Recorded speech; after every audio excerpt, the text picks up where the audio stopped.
کسی نے بھولے سے کچھ کھا لیا اور یوں سمجھا کہ میرا روزہ ٹوٹ گیا، اس وجہ سے قصدن کچھ کھا لیا تو اب روزہ جاتا رہا، فقط قضا واجب ہے، کفارہ واجب نہیں ہے۔ لیکن اگر مسئلہ جانتا ہو اور پھر بھی بھول کر ایسا کرنے کے بعد عمدن افطار کر دے تو جمع کی صورت میں کفارہ بھی لازم ہوگا، اور کھانے کی صورت میں اس وقت بھی صرف قضا ہی ہے۔ اس طریقے سے اگر کسی کو بے اختیار قے ہوئی یا احتلام ہو گیا اور وہ یہ سمجھا کہ میرا روزہ ٹوٹ گیا، اس گمان پر پھر قصدن کھا لیا اور روزہ توڑ دیا تو بھی قضا واجب ہے، کفارہ واجب نہیں۔ اور اگر مسئلہ معلوم ہے کہ اس سے روزہ نہیں جاتا بھولنے سے، اور عمدن پھر دوبارہ جان بوجھ کر افطار کر لیا تو کفارہ بھی لازم ہوگا قضا کے ساتھ ساتھ۔ سونے کی حالت میں منی کے خارج ہونے سے، جس کو احتلام کہتے ہیں، اگرچہ بغیر غسل کیے ہوئے روزہ رکھے روزہ فاسد نہ ہوگا۔ یہ مسئلہ پہلے بھی عرض ہو چکا ہے، غسل نہ کرنے کا، دیر کرنے کا گناہ الگ ہوگا۔ اسی طریقے سے اگر کسی عورت کے، کسی لڑکی کے دیکھنے سے یا اس کا خاص حصہ دیکھنے سے یا صرف کسی بات کا خیال دل میں لانے سے، خیال دل میں کرنے سے منی خارج ہو جائے، جب بھی روزہ فاسد نہ ہوگا، یہ بیماری کے قبیل سے ہے۔ رمضان کے روزے کا کفارہ۔ رمضان شریف کے روزہ توڑ ڈالنے کا کفارہ یہ ہے کہ 2 مہینے تک لگاتار روزے رکھے۔ تھوڑے تھوڑے روزے رکھنا درست نہیں۔ اگر کسی وجہ سے بیچ میں 2-1 روز نہیں رکھے تو اب پھر سے 2 مہینے کے روزے رکھے۔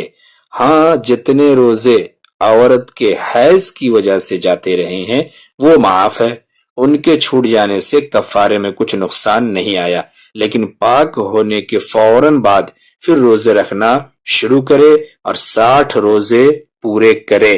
یہ خواتین کے لیے ہے، عورت کے لیے۔ مرد کے لیے کوئی عذر نہیں ہے، وہ 60 روزے لگاتار مسلسل رکھیں گے۔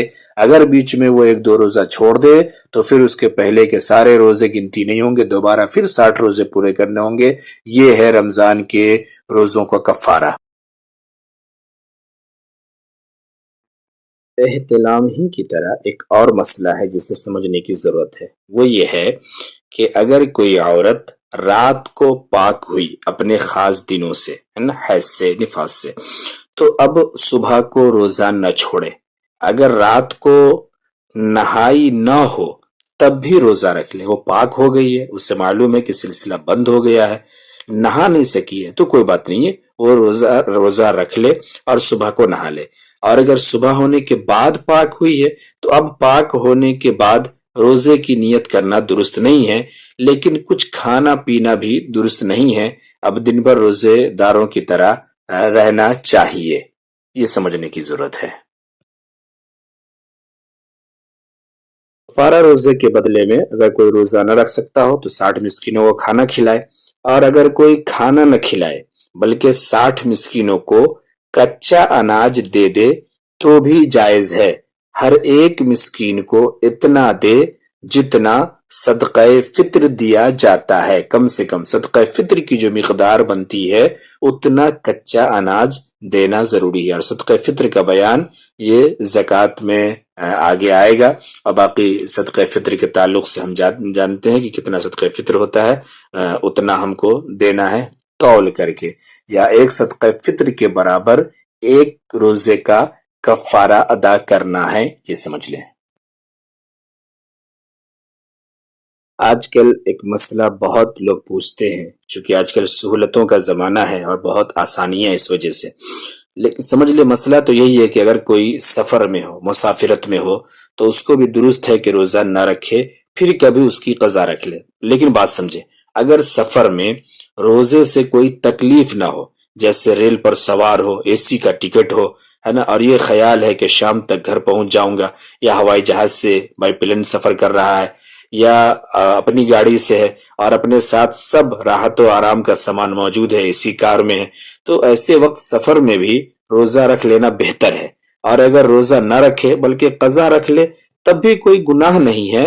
ہاں، رمضان شریف کے روزے کی جو فضیلت ہے اس سے محروم رہے گا بعد میں قضا رکھنے پر۔ اور اگر راستے میں روزے کی وجہ سے تکلیف اور پریشانی ہو تو پھر روزہ نہ رکھنا بہتر ہے، اس کو جس کے ذمے کفارہ ہو، روزے کا کفارہ ہو، اور اگر وہ نہ رکھ سکتے ہوں، اگر کسی کو روزہ رکھنے کی طاقت نہ ہو تو 60 مسکینوں کو صبح و شام پیٹ بھر کر کھانا کھلائے، جتنا ان کے پیٹ میں سمائے، خوب تن کر کھا لے، یعنی مکمل پیٹ بھر کر ان کو کھانا کھلانا ہے۔ ان مسکینوں میں اگر بعضے بالکل چھوٹے بچے ہوں تو جائز نہیں ہے، ان بچوں کے بدلے اور مسکینوں کو پھر کھلائے، یعنی وہ کھانے والے بھی بالغ ہونے چاہیے، عقل مند ہونے چاہیے، صحیح سے کھا سکنے والے ہونے چاہیے۔ چھوٹے چھوٹے بچوں کو بس یوں ہی لولی پاپ دے کر کے سوچے کہ کفارہ ادا ہو گیا، یہ درست نہیں ہے۔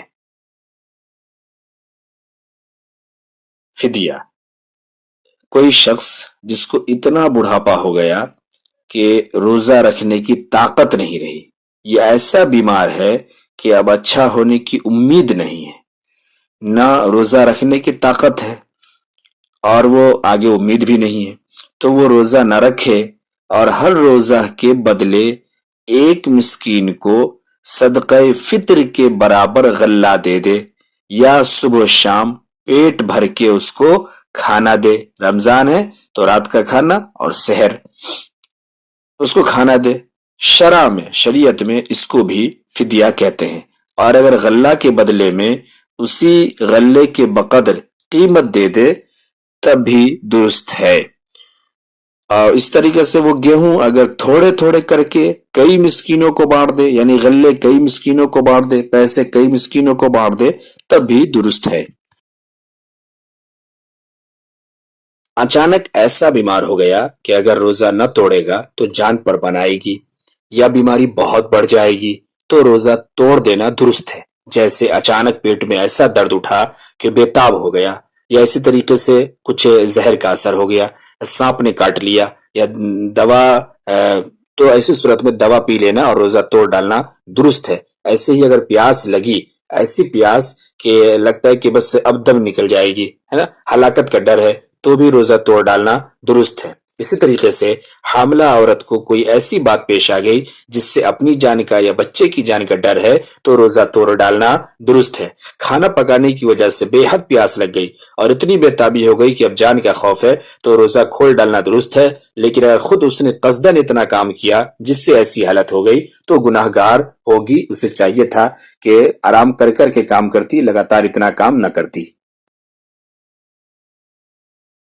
کسی نے بھولے سے کچھ کھا لیا اور یوں سمجھا کہ میرا روزہ ٹوٹ گیا، اس وجہ سے قصدن کچھ کھا لیا تو اب روزہ جاتا رہا، فقط قضا واجب ہے، کفارہ واجب نہیں ہے۔